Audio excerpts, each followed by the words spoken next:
15 मिनिटं म्हणता म्हणता या ब्लाऊजवाल्या क्लायंटनी ट्रायल घेतला. ट्रायल घ्यायला 15 मिनिटाला जास्त लागला वेळ, कारण सांगितलेल्या मापापेक्षा पुन्हा त्यांना चेंजेस करायचे होते की हे असं नको भाभी, हे तसं नको दीदी. एकदा दीदीने एकदा भाभी चालू होतं, असं चालायचं, चुकून माकून होतं तोंडातून.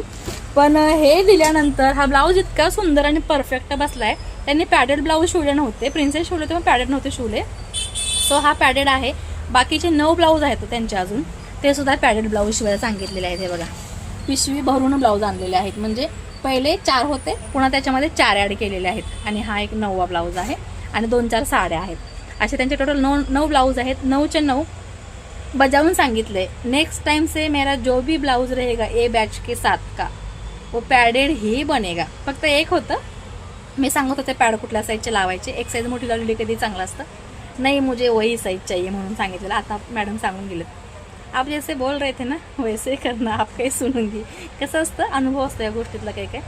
तर टेलरांना तो कधी तर टेलरांनी सजेस्ट केलं की ते ऐकावं असं मला वाटतं, कारण तयार झाल्यानंतर काहीच करता येत नाही. त्या झाल्या आणि अजून एक क्लायंट आलं होतं, त्यामुळे म्हणजे ॲक्च्युली ती मुलगी आपल्याकडचीच क्लायंट आहे आणि आपल्या इथलीच आहे. सो ऑफिस गोईंग आहे, ऑफिसला गेली होती आणि समोर आली मॅडम. काकू छान दिसते ना. मी म्हटलं वाव किती गोड दिसते, नजर काढण्यासारखी. तर म्हणून आज कसं काय चक्क साडी, म्हणलं किती छान दिसते ना ब्लाऊज बघ, तरी कुरकुर करत असते. म्हणजे नाही काकू, मी तुम्ही छान ब्लाऊज शिवला आहेत ना. मग तो ब्लाऊज तुम्हाला मी दाखवायला आली. ऑफिसवरून डायरेक्ट तुमच्याकडे मी आली की आज साडी घ्या, तिथं आवडून तुम्हाला ब्लाऊज दाखवते म्हणून. तर सुंदर ब्लाऊज बसला होता. थोडीशी लुकडी आहे पण छान बसला होता. तिलाही पसरट गळ्या वगैरे लागतात.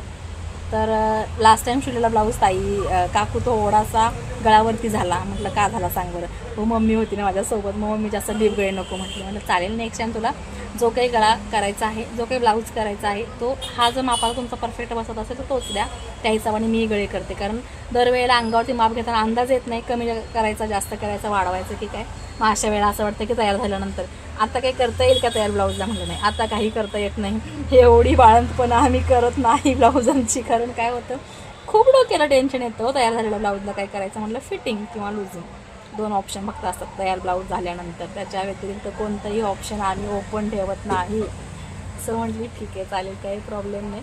असे काही गोड अनुभव असतात आपल्याच क्लायंटचे. त्यांनाही वाटतं की आपल्या कामाचं कौतुक करण्यासाठी समोरून ब्लाऊज दाखवला पाहिजे.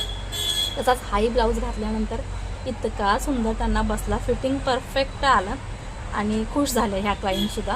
तर त्या गावी चाललेत, त्याच्यामुळे अजून 4-5 साड्या त्यांनी आणून दिलेल्या आहेत. टोटल 9 ब्लाऊज 13 तारखेपर्यंत कंप्लीट करायचे आहेत. आज आहे 10 तारीख.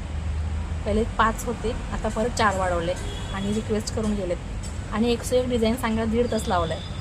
म्हणजे आता काय करायचं सांगा. आणि प्रत्येक ब्लाऊजची क्वालिटी वेगळी आहे. सगळे सुरू